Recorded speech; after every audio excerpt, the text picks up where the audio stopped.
Hey everybody, welcome back to another exciting episode of Quick Review Thursday. I'm your host, Jonathan Moody, and I've got my co-host here. How are you doing, Paul A. Presenza? Oh, I'm doing Moveless, Joel Pal the Moo Cow, otherwise known as Paulie Presenza, and I'm not the only co-host. I know. We also got a special guest here. How you doing, Ri Maku? I'm doing fantastic. How are y'all? Yay! Fantastic. Always a pleasure, Miss Morocco. Always a pleasure.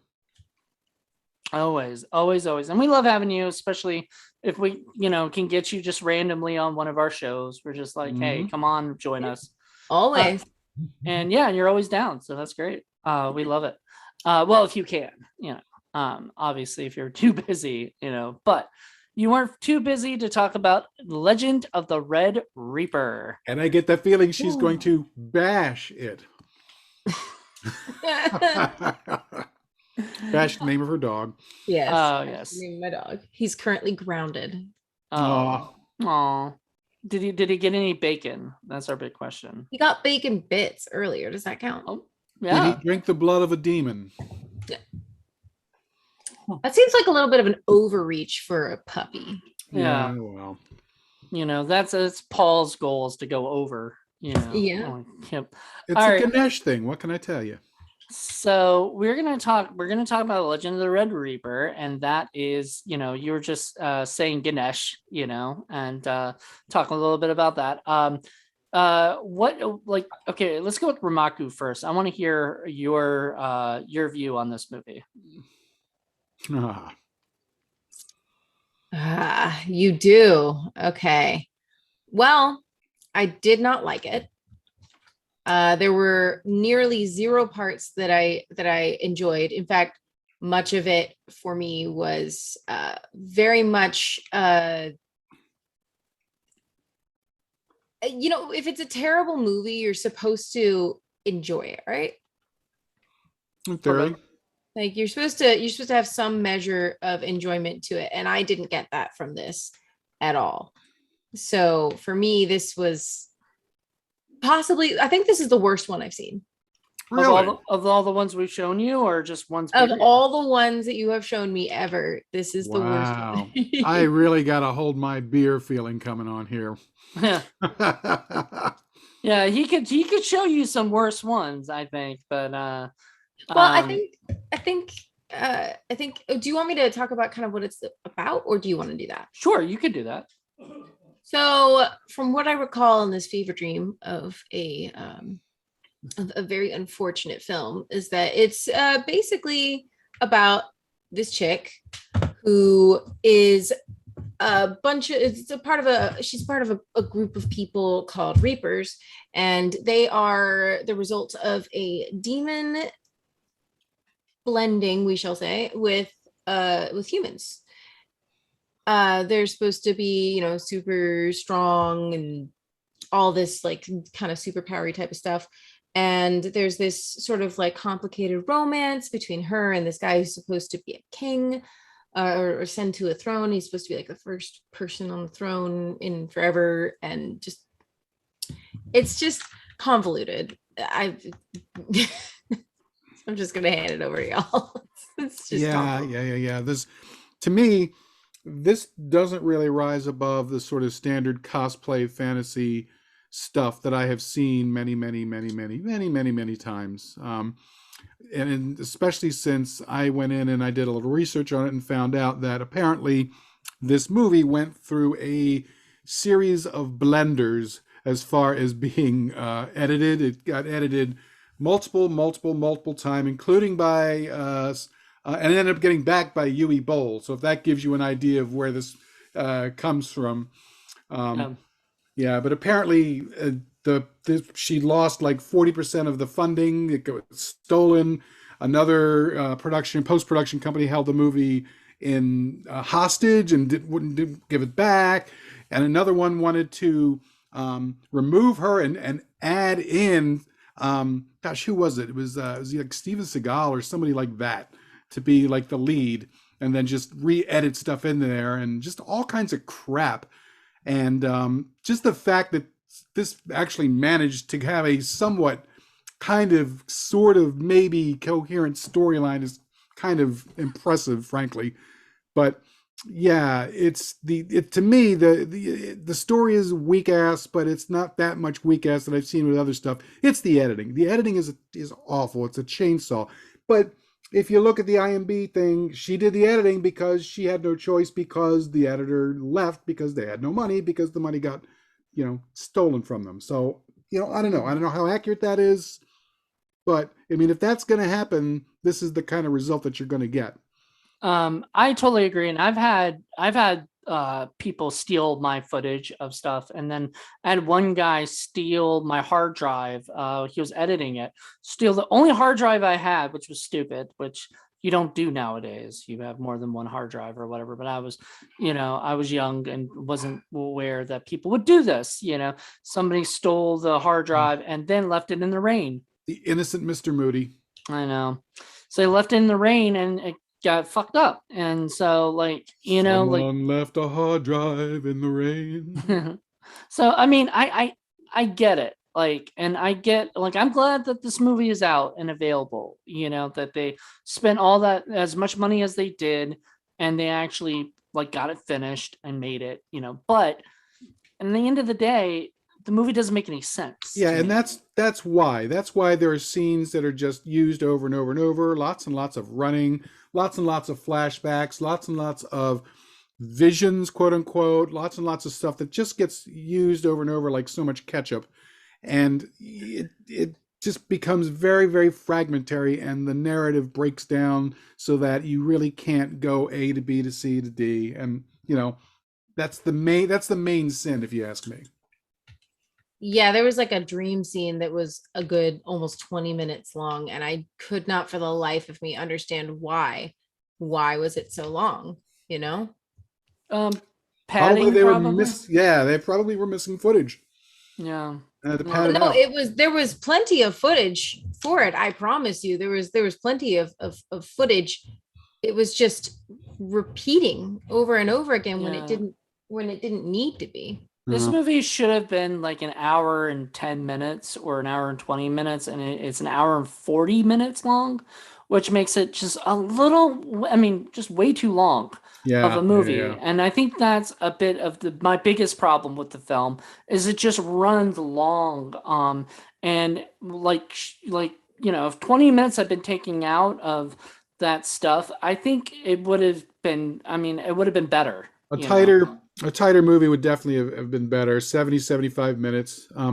My other nitpicks tend to be things like, the costumes were not very good. It's like a, fantasy-esque kind of thing. They're running around with sort of 16th century garb, and yet they're trying to also be, pretend like they're in medieval times. But why is nobody wearing armor?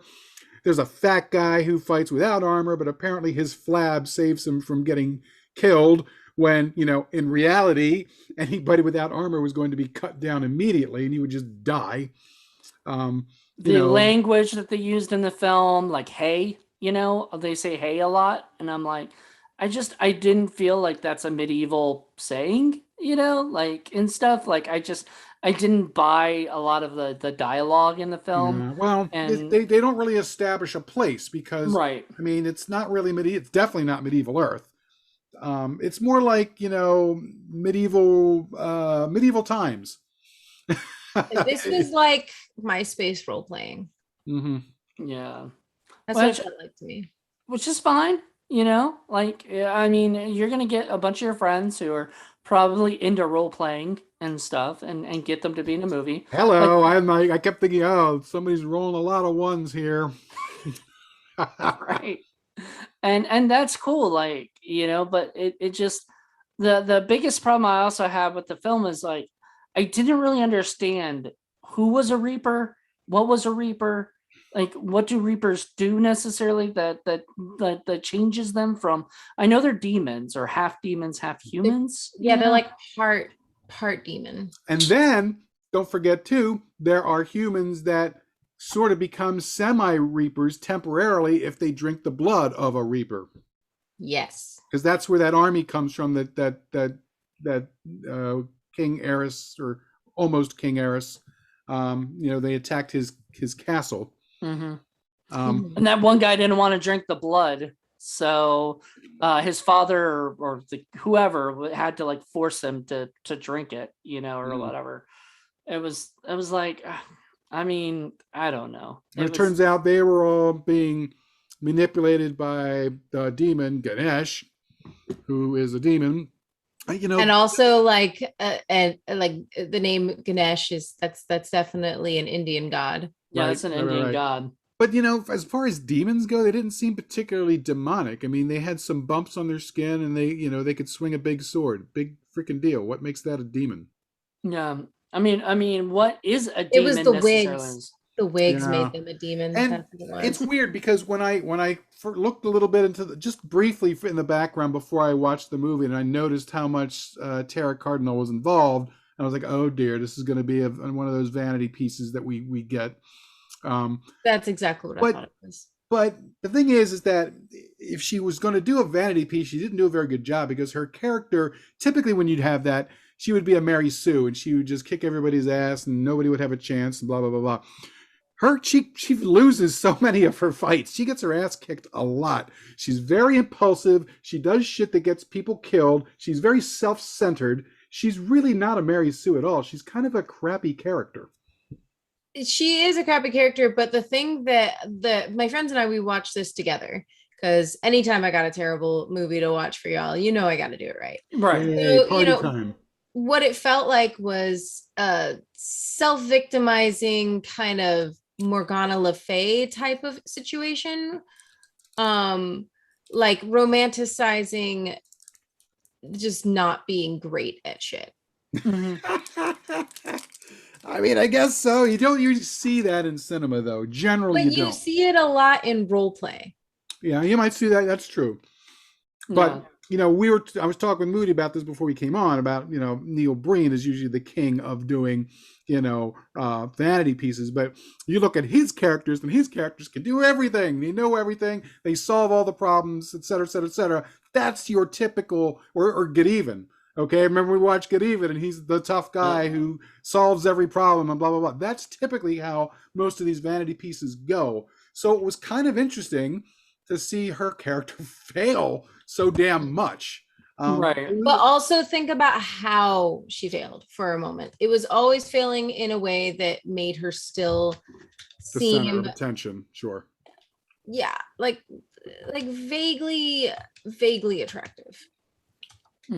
Oh, and she's also apparently like her character is supposed to be like the most attractive woman that this guy Eris wants, and everything. And well, I didn't. Yeah, the guy Eris who takes like 5 seconds after it's all done and it's just like, oh, one nod, another girl it is. I mean, he really loved her, didn't he? People have different tastes. You can't really go by that. What got me was when they would say things like, she has the strength of 10 demons. Well, okay, that doesn't mean anything. Or she could beat 100 men.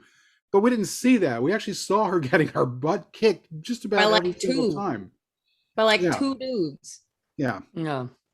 I did, one of my favorite scenes was the scene where she was helping the baby or whatever, the girl with the baby and everything. The doll. And it's funny because I kept going, okay, first of all, if there's going to be a baby in that situation, that seems really dangerous.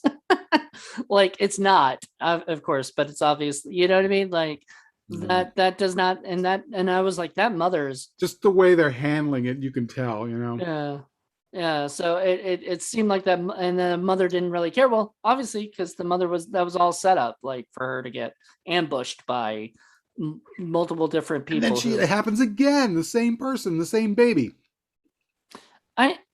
I was wondering about that. Like, if it was a doll in the first one, in the second one, it was no trap. She was legit just like, Oh, the irony. No, there's no trap this time. It was just like literally was, attack mode or whatever. I don't know. Yeah, so was it a real baby? Because she was still fighting for it like it was. I'm sure it was a real baby, but they didn't use a real baby. I mean, you know what I'm saying? In the story, it's a real baby, but in the filming part, the production part, they used a doll because just the way they handled it. I mean, she picked it up like it was a football, for God's sakes. So Yeah. usually when you have a production, it's not going to be a real baby either, but you get the actors to pretend that it is so that they're very careful and gentle. And yeah, they didn't do anything with this thing. Yeah, they're like, here, let me grab this and hold it like this and shit. It's And like, oh, this a baby? Yeet. they're gonna spike it down like it's a football. That would have been bad. This movie, I don't know, like it. I didn't hate it like Ri Maku did. I didn't like it. I thought that there was a lot of problems, and I just felt like it was so there was dull moments where I'm just like, why is this happening? Why am I watching this? And then there was like moments where I was just confused the whole time and going, okay. Yeah.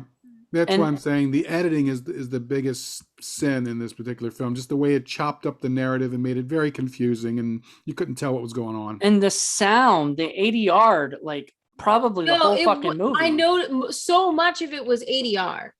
Right. There was a part where she talks and she doesn't move her lips like right, or whatever.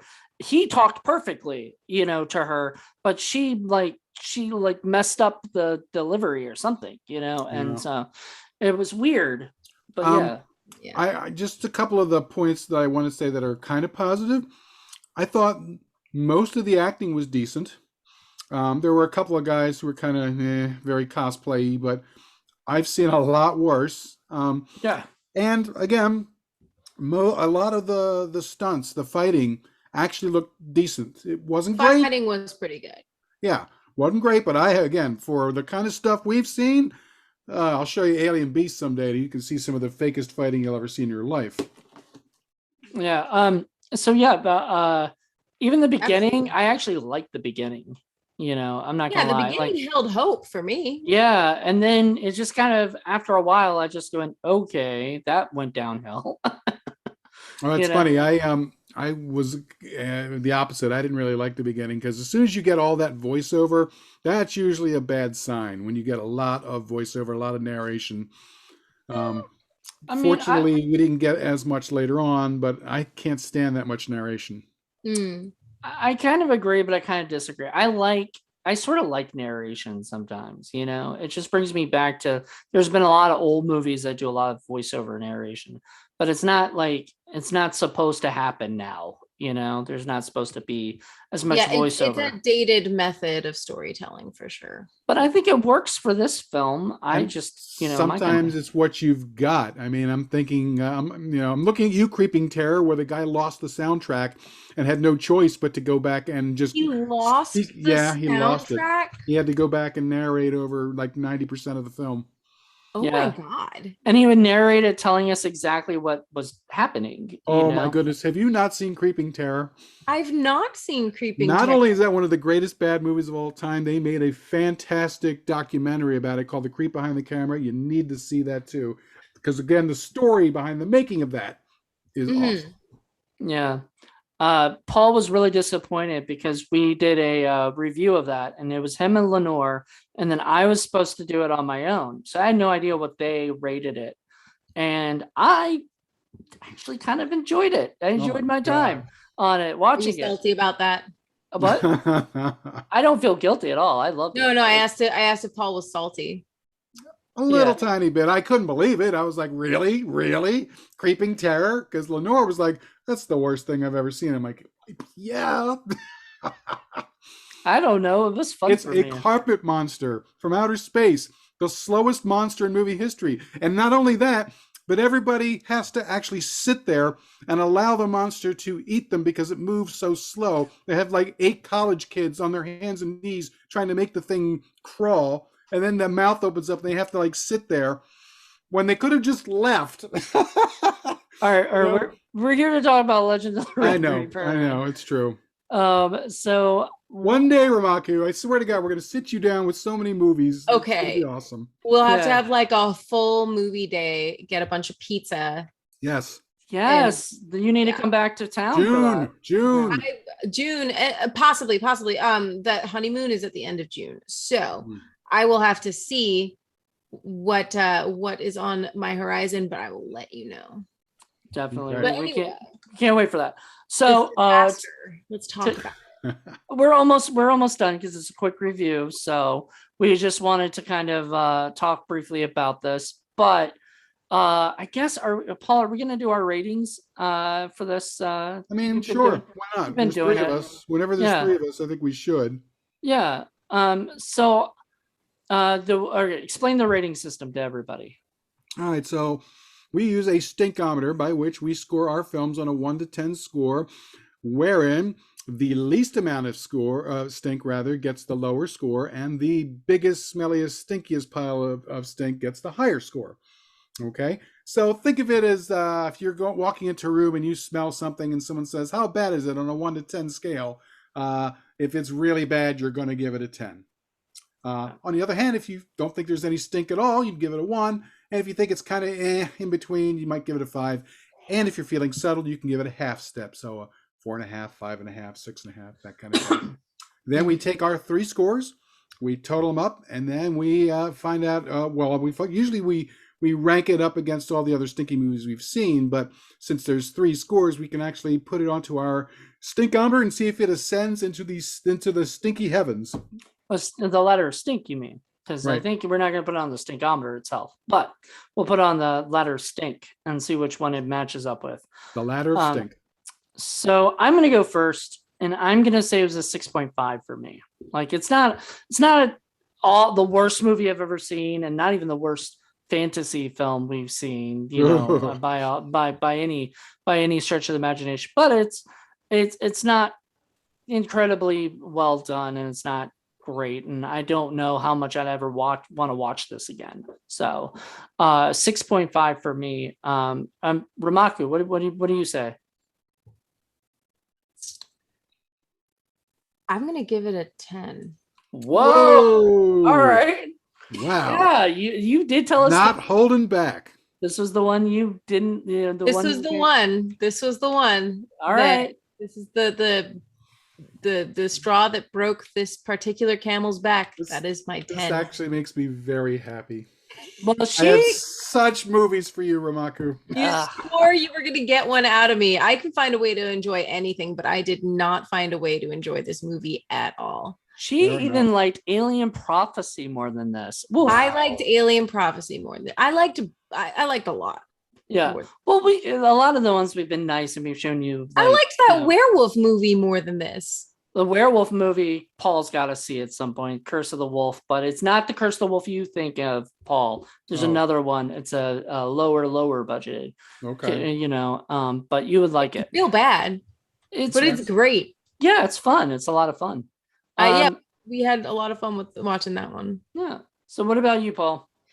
I'd probably give this, I'd say a 6.5 is fair.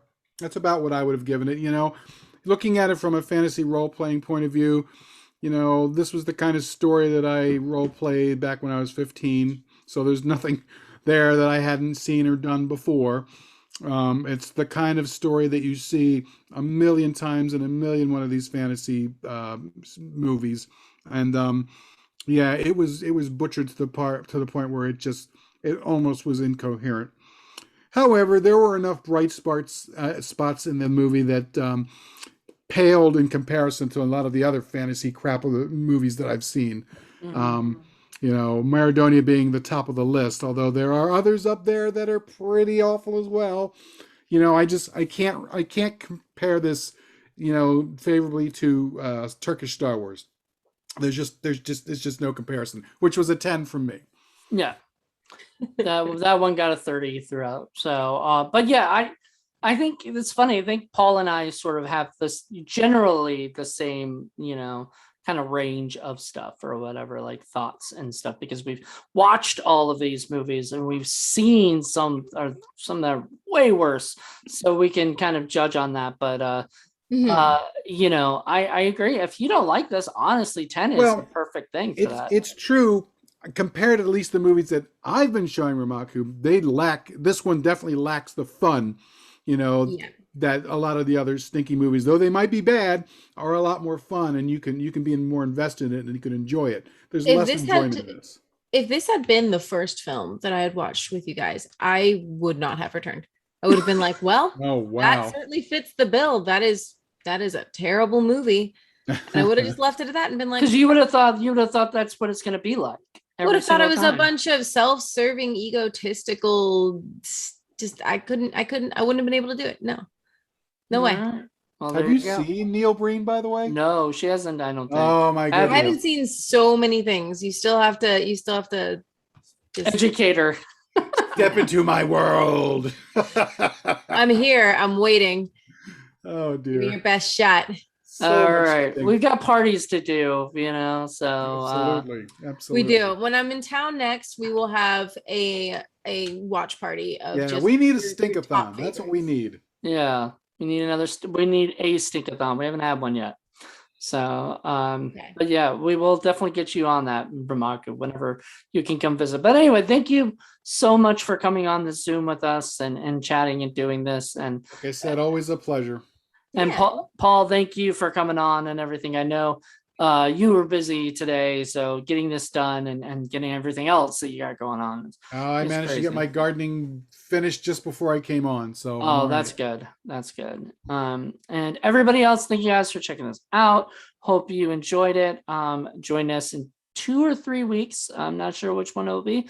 Paul's episode of Quick Review Thursday will be on then, and I have no idea what craziness he's got us, doing the next time. Kill all the prisoners. Yeah. There you go. So thank you guys for checking this out, and let us know what you guys think of Legend of the Red Reaper. Until then, bye everybody. Yeah.